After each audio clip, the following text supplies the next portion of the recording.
Hi all, welcome back to Chandana Aradhya YouTube channel. ನಾನು ಚಂದನ. ಇವತ್ತು ನನಗಿಷ್ಟ ಆಗಿರೋ ಮತ್ತು ಈಸಿ ಟೇಸ್ಟಿಯಾಗಿರೋ ಟೊಮೆಟೊ ರಸಮ್ನ ಹೇಳ್ಕೊಡ್ತಾ ಇದ್ದೀನಿ. ಮೊದಲಿಗೆ ಒಂದು 7ರಿಂದ 8 ಟೊಮೆಟೊನ ತೊಗೊಂಡು ಅದನ್ನು ನೀಟಾಗಿ ವಾಶ್ ಮಾಡಿ ಒಂದು ಪಾತ್ರೆಯಲ್ಲಿ ಹಾಕಿ ಒಂದು 10 ನಿಮಿಷ ಅದನ್ನು ಬೇಯಿಸ್ಕೋಬೇಕು. ಹೇಗೆ ಅಂದರೆ ಅದು ಸಿಪ್ಪೆ ಬಿಡೋವರೆಗೂ ಅದನ್ನು ಬೇಯಿಸ್ಕೊಂಡ್ರೆ ಸಾಕಾಗುತ್ತೆ. ಈಗ ನೀರು ಮತ್ತು ಟೊಮೆಟೊ ಎರಡನ್ನೂ ಸಪ್ರೇಟ್ ಮಾಡಬೇಕು. ಟೊಮೊಟೊ ತಣ್ಣಗಾದ್ಮೇಲೆ ಅದ್ರ ಮೇಲ್ಗಡೆ ಸಿಪ್ಪೆನೆಲ್ಲ ಬಿಡಿಸ್ಬಿಡಿ, ಈಸಿಯಾಗಿ ಬರುತ್ತೆ.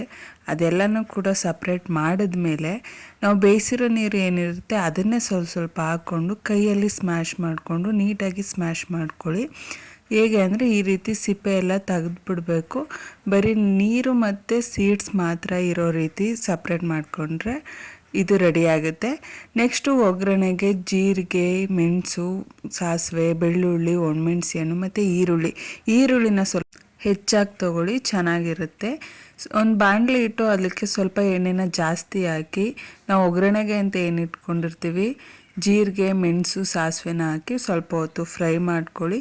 ಇದು ಫ್ರೈ ಆದಮೇಲೆ ಬೆಳ್ಳುಳ್ಳಿ ಮತ್ತು ಒಣಮೆಣಸಿ ಹಣ್ಣನ್ನು ಹಾಕಿ ಅದನ್ನು ಸ್ವಲ್ಪ ಹೊತ್ತು ಫ್ರೈ ಮಾಡ್ಕೊಳ್ಳಿ ಘಮ ಬಿಡೋವರೆಗೂ. ಇದು ಎರಡು ಫ್ರೈ ಆದಮೇಲೆ ಕಟ್ ಮಾಡಿ ಇಟ್ಕೊಂಡಿರೋಂಥ ಈರುಳ್ಳಿ ಮತ್ತು ಕರಿಬೇವನ್ನ ಹಾಕಿ ಎರಡೂ ಕೂಡ ಗೋಲ್ಡನ್ ಬ್ರೌನ್ ಬರೋವರೆಗೆ ಚೆನ್ನಾಗಿ ಫ್ರೈ ಮಾಡ್ಕೊಳ್ಳಿ. ಇದಕ್ಕೆ ಯಾವುದೇ ರೀತಿ ಹುಣಸೆಹಣ್ಣು ರಸ ಅಗತ್ಯ ಇರೋದಿಲ್ಲ. ಹಾಗಾಗಿ ಇದು ಫ್ರೈ ಆದಮೇಲೆ ನೆಕ್ಸ್ಟ್ ಇದಕ್ಕೆ ನಾವೇನು ಸಪ್ರೇಟ್ ಮಾಡಿ ಇಟ್ಕೊಂಡಿರ್ತೀವಿ ಟೊಮೊಟೊ ತಿಳಿನ ಅದನ್ನು ಆ್ಯಡ್ ಮಾಡಬೇಕು. ನೆಕ್ಸ್ಟ್ ನಾವು ಮನೇಲಿ ಏನು ಖಾರದ ಪುಡಿ ಬಳಸ್ತೀವಿ ಅದನ್ನೇ ಆ್ಯಡ್ ಮಾಡ್ಬೋದು. ಖಾರಕ್ಕೆ ತಕ್ಕಂತೆ ಖಾರದ ಪುಡಿನ ಹಾಕಿ ಮತ್ತು ರುಚಿಗೆ ತಕ್ಕಷ್ಟು ಉಪ್ಪನ್ನ ಹಾಕಿ ಇದನ್ನು ಕುದಿಯೋಕ್ಕೆ ಬಿಟ್ಬಿಡಬೇಕು ಒಂದು 10 ನಿಮಿಷ. ನೆಕ್ಸ್ಟ್ ಒಂದು ಲೋಟ ನೀರನ್ನು ಆ್ಯಡ್ ಮಾಡಿಕೊಂಡು ಒಂದು 5 ನಿಮಿಷ ಚೆನ್ನಾಗಿ ಬೇಯಿಸ್ಕೊಂಡ್ರೆ ಟೊಮೊಟೊ ತಿಳಿ ಸಾಂಬಾರು ರೆಡಿಯಾಗೋಗುತ್ತೆ, ಈಸಿಯಾಗಿರುತ್ತೆ. ಲಾಸ್ಟಲ್ಲಿ ಸ್ವಲ್ಪ ಕೊತ್ತಂಬರಿ ಸೊಪ್ಪನ್ನು ಹಾಕಿದರೆ ಟೇಸ್ಟಿ ರಸಮ್ ರೆಡಿಯಾಗುತ್ತೆ.